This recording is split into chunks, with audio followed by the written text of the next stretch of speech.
watching Finn and Jake for years, just like the horse, unblinking, obsessed, looking for meaning in their world, so we can forget the emptiness in ours. The Eyes is not just a creepy cartoon episode, it's a study in existential horror.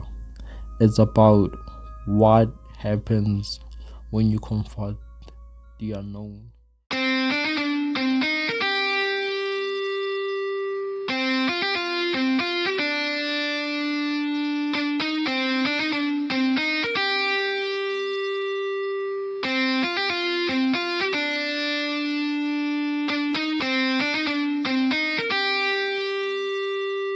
Cartoons are supposed to be safe, bright colors, big laughs, but sometimes, in the smallest, most ridiculous moments, a show scratches at something you can't explain.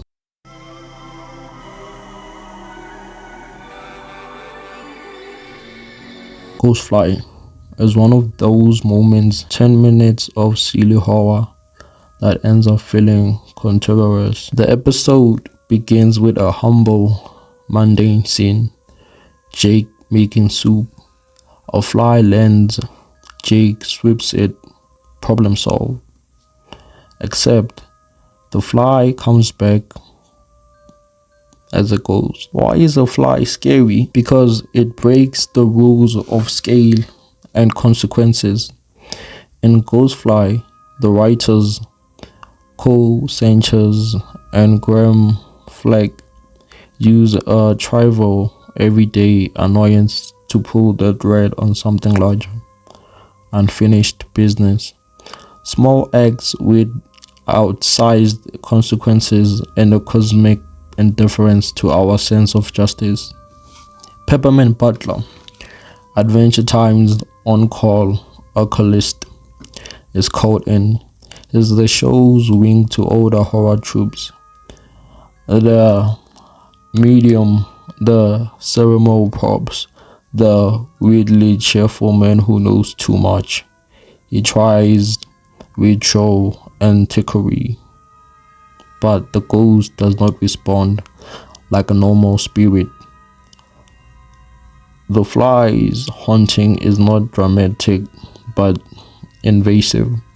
It clings to space, to soup, to routine.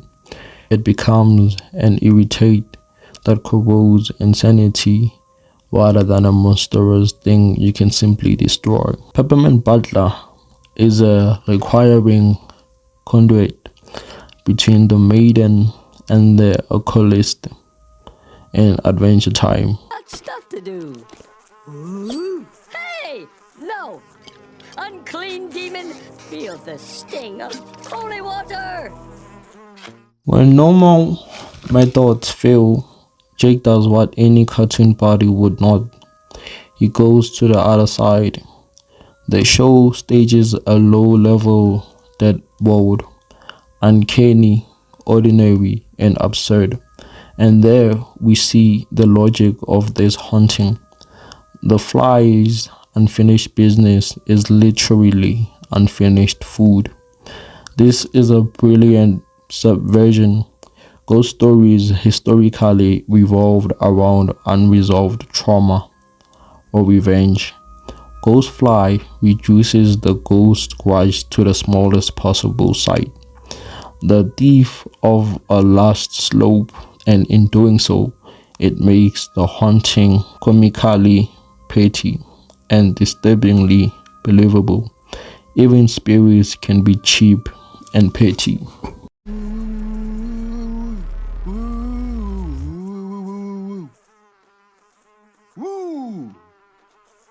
The climax plays like a gag but lands like a parable. Jake discovers the fly's unfinished business is the soup. It ascends when satisfied, only to be swatted again by Jake, repeating the cycle. The episode ends with the haunting resolved through the absurd violence of swatting and a deeper idea.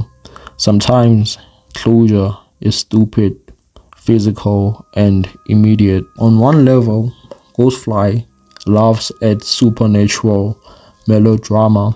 On another level, it reveals how small, unresolved moments, petty grievances, and kind acts can echo like hauntings. The ghost becomes a metaphor for guilt and for the way tiny things can spiral. Why does this 10-minute cartoon work as horror? Because it borrows three masterful techniques: scale invasion, turning something tiny into cosmic trouble, the fly as a ghost, the goddessic everyday, making a bowl of soup into a sacred object of the dead. Ambiguous stakes. The thread is never world ending, it's domestic and personal, and that makes it intimate and haunting. Folklore and horror tales often teach by amplifying small moral lessons. Ghostfly is the cartoon equivalent. It takes a tiny moral, don't be careless, finish your work, and makes it eerie. Fans and critics notice the episode's strange balance of humor and unease. Some call it a Halloween quick jolt. Others appreciate its clever subversion of ghost story logic. Reviews and forum posts emphasizes the weirdness of giving a fly unfinished business and the humor in treating petty wrongs like cosmic affairs. Yeah, BMO!